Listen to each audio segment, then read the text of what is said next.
अस्सलाम वालेकुम दोस्तों, जीअं त अॼुकल्ह AI फ़ोटू जो ॾाढो ट्रेंड हली रहियो आहे। जेकॾहिं तव्हांखे AI ते इहे फ़ोटू बनाइणो आहे त तव्हांखे सभु खां पहिरियों प्ले स्टोर ते वञिणो पवंदो। प्ले स्टोर ते वञी करे पोइ तव्हांखे सर्च करिणो पवंदो जिमिनी ऐप। जीअं सर्च कंदा पोइ इहे इंस्टॉल थींदो, इंस्टॉल करिणो पवंदो।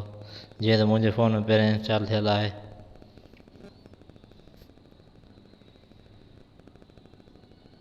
हिन ऐप खे इंस्टॉल करण खां पोइ ओपन करिणो पवंदो ऐं ओपन करे जीअं इहे ओपन थींदो,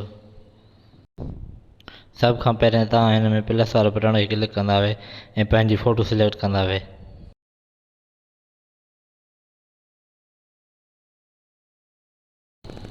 ध्यानु रहे त फ़ोटू ओरिजिनल कैमरे जी हुजे, स्नैपचैट वारी न हुजे।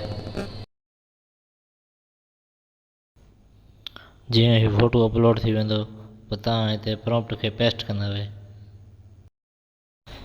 प्रॉम्प्ट खे पेस्ट करे पोइ तव्हां हे तीर वारे ऑप्शन खे क्लिक कंदा। जीअं तीर वारे ऑप्शन खे क्लिक कंदा तव्हांजो हे AI फ़ोटो बनाइणु तयारु थी वेंदो।